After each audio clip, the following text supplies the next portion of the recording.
पहिलं थोडं मराठीमध्ये बोलतो. अरविंदजी, मानसाहेब आणि आपचे सगळे प्रमुख नेता गेल्या काही दिवसात दुसऱ्या वेळेला मातोश्रीत आलेले आहेत. आणि एक गोष्ट नक्की की नातं जपण्यासाठी शिवसेना आणि मातोश्री प्रसिद्ध आहे.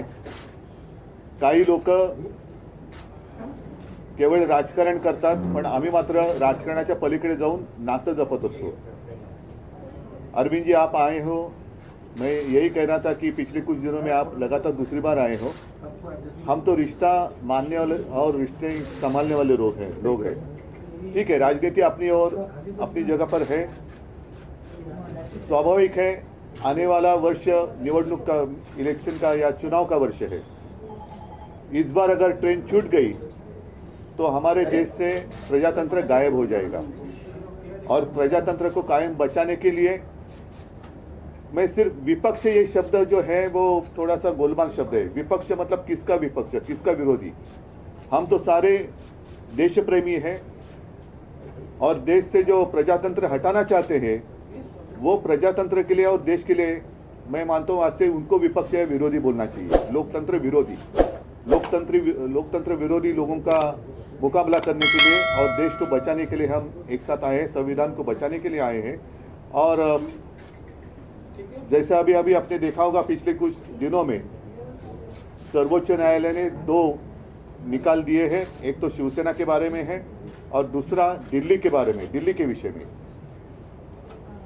प्रजातंत्र में सबसे ज़्यादा महत्व जो भी लोक प्रतिनिधि होते हैं उनका होना चाहिए. और आप मतलब अरविंद जी भी है और आप पार्टी भी है, सरकार भी दिल्ली की है. उनके मैं साइड से नहीं कहता कि, लेकिन उनके बारे में जो सर्वोच्च न्यायालय ने एक फैसला दिया है वो एक प्रजातंत्र के लिए आवश्यक था. लेकिन उसके खिलाफ केंद्र सरकार ने काय म्हणे त्याला वटहुकूम, अध्यादेश लाया. तो ये कौन सा जनतंत्र है?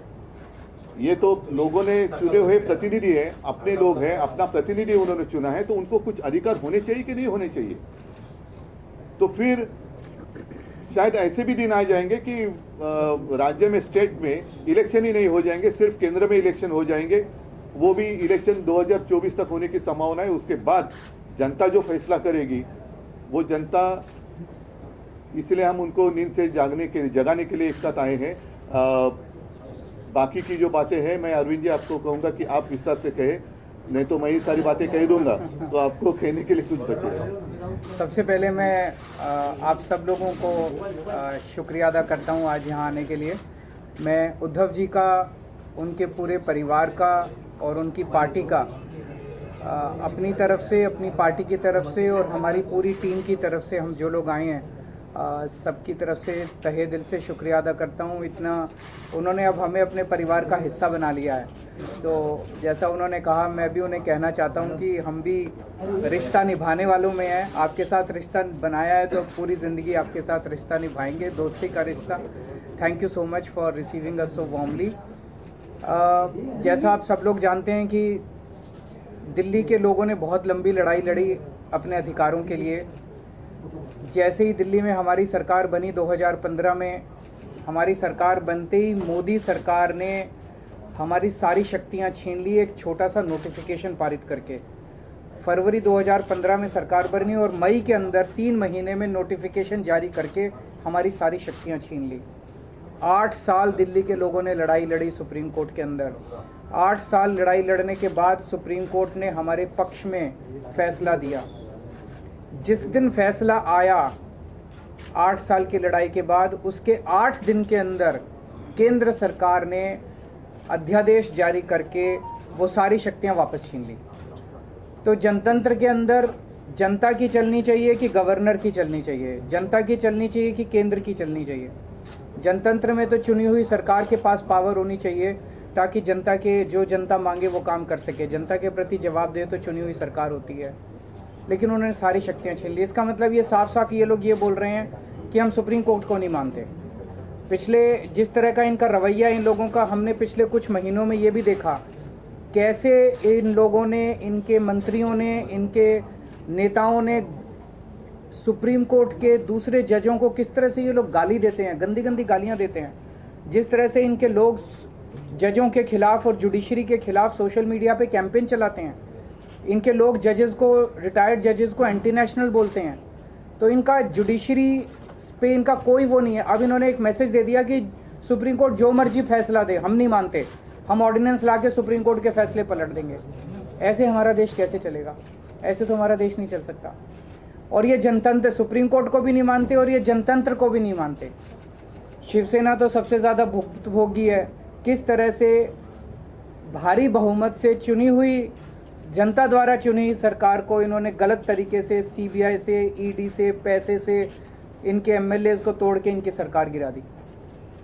तो अब इनकी 3 तरीके हैं बीजेपी के।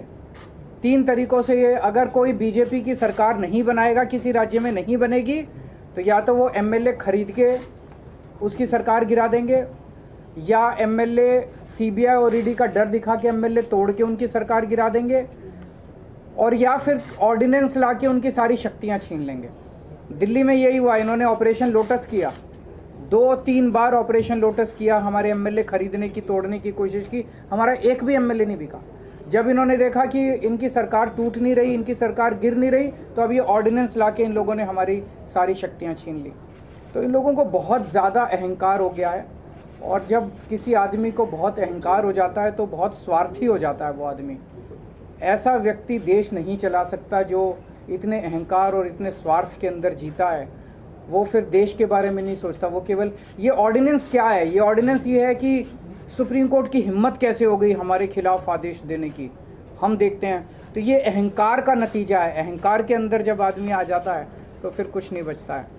तो मैं बहुत बहुत शुक्रिया अदा करता हूँ शिवसेना का, उद्धव जी का, कि उन्होंने दिल्ली के लोगों का आज साथ दिया। ये लड़ाई दिल्ली की नहीं है, ये लड़ाई पूरे देश के अंदर संविधान की है, जनतंत्र की है, फेडरलिज्म की है।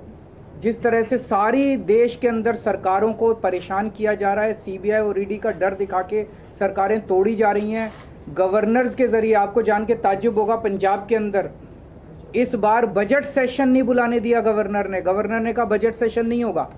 आप सोच सकते हैं, बजट सेशन की अनुमति नहीं दी गवर्नर ने। इनको सुप्रीम कोर्ट जाना पड़ा, सुप्रीम कोर्ट से आदेश लेके आए कि बजट सेशन होगा, तब बजट सेशन हुआ। तो ये तो जनतंत्र ही नहीं बचेगा।